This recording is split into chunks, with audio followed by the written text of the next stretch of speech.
Hello, আসসালামু আলাইকুম beautiful পিপুল। আশা করি সকল ভালো আছেন। তো আজকে 2-3 জাত তরকারি রান্ধিলাইরাম। তো আপনারা লগে শেয়ার করলাম, আপনারা লগে শেয়ার না করলে তো আর ভালো লাগতো না। তো ফার্স্টে রান্ধিলাইলাম শুটকি তরকারি, শুটকি বোনা। আর শুটকি বোনা তো আমার খুব ফেভারিট। তো প্রথম শুটকি বোনা রান্ধিলাইরাম।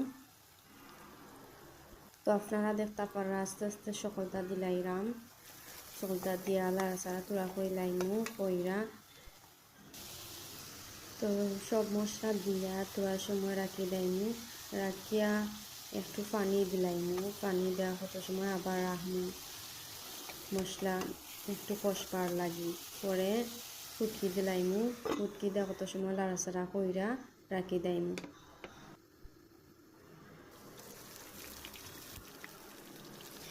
এখন আরেকটা তরকারি বয়াই দিলাম মখা মাছ বোনা হাতকড়া দিয়ে। আর মখা মাছ হাতকড়া দিয়ে খুব ভালো লাগে খাইতে। তো পেঁয়াজ আগে দিলাইলাম, তোরা নাড়াচাড়া কইরা লবণ দিলাইলাম। এখন আবার মশলা দিলাইলাম গুঁড়া,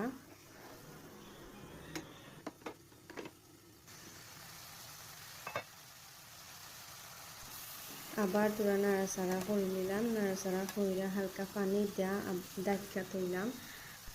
এখন আবার দেখিলাম হুটকি বোনার কেতা অবস্থা।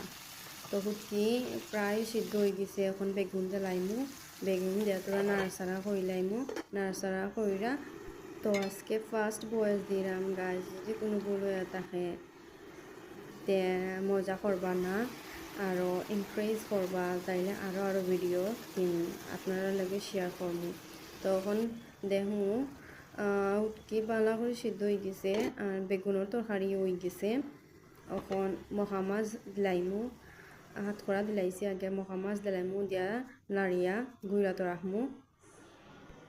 আর এখন চিকেন বোনা করমু। তো প্রথম চিকেন দিয়া আর পেঁয়াজ রসুন আদা দিয়া রাখি দিলাম, তেল দিয়া মাখাইয়া কত সময় সিদ্ধ হইবার লাগে রাখি দিলাম। তারপর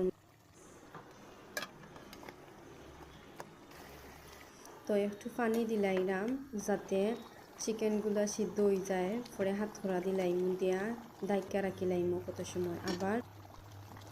তো দেখো গাইজ আমার তরকারি হয়ে গেছে মোটামুটি, একটু জোর দিছি আর খুব সুন্দর কালার হয়েছে আমার তরকারির।